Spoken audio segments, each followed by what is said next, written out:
just some conclusion. As usual, the Ukrainians looks really stretched. As you can see, that the over at least this front line along Luhansk, Kharkiv border, you can see that the Russians are attacking in multiple locations. This area in the Kupyansk front, northern part of Svetove, southern part of Svetove, and sometimes in the Crimea front. And largely is these are the ones that are the main ones. And the way how they attack, is one after another.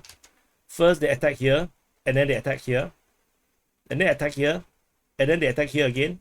Then now they attack here, and then after the capture they attack here. It's like the Ukrainians will have to manage this entire front line, and they have to move forces very quickly if they do not have enough to try to deal with this stretching of the Ukrainian forces across this entire front.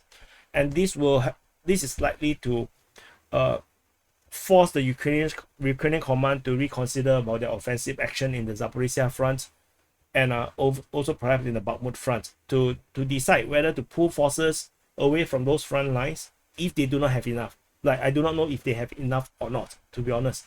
So if they do not have enough, they might have to pull them from offensive actions. And perhaps this front line over here is the reason why the entire northern flank of the Bakhmut front has been abandoned.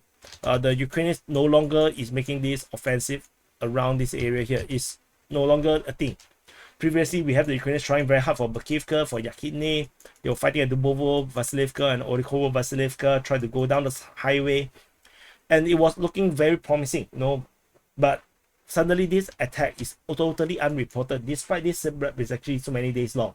So I suspect that the Ukrainians may either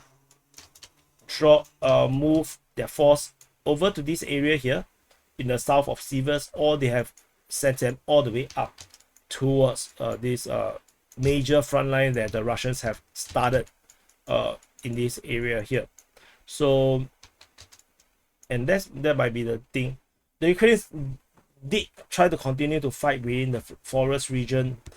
I'm not sure if it's a wise thing to do.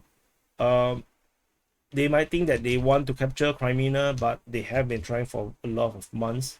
And it's pretty much a trap, But there's a lot of cover in the forest, so maybe that's why. And because of this stretching, as I mentioned about, it feels like the Ukrainians are unable to continue this fighting in the south, and which is why we are also seeing this Russian counteroffensive largely happening around this area here. And of course, the Ukrainians are holding the line pretty well, tentatively, and the Russians are able to go on an offensive due to their reinforcement. So we shall continue to see whether the Ukrainian Bakhmut offensive will continue or not, but it's looking pretty bad tentatively, despite all these promising signs. They're almost on the edge of capturing Andriivka and Kudyomivka, and they were also on the edge of capturing Klishchiivka. And then suddenly, we are not hearing this offensive action. We are not seeing the capture. So it must be pretty painful, I believe, for the pro-Ukrainian guys. If you're watching, it looks very promising. And I thought that the Ukrainians are going to push forward to capture it, but they did not. Avdiivka front is a pointless place to talk about. Like, no one is being serious about this area, despite the number of icons being reported here, the amount of things that is happening, but it's like nothing is happening as well. So it's like a bigger version of Marinka. It's like this town. A lot of reports, but totally meaningless. Nothing's happening.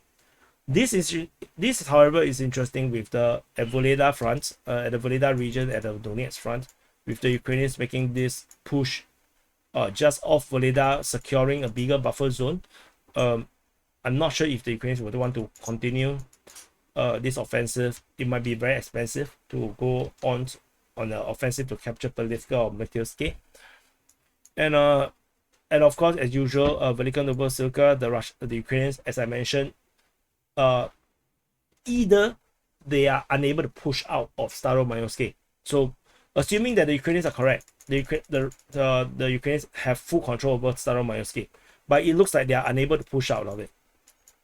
They are totally unable to push out of it, or they are actually not fully in Staromaiorske, maybe just on the northern outskirts, and the Russians are actually holding them back, and this entire area become a no man's land. So it could be that's the situation over at Staromaiorske. And as I mentioned, without Robotyne, the Ukrainians cannot fully control Staromaiorske. So that's the situation over at this area here. Prione, not very important. I don't think anything will happen over there. And then the Ukrainians did try to continue for Robotyne.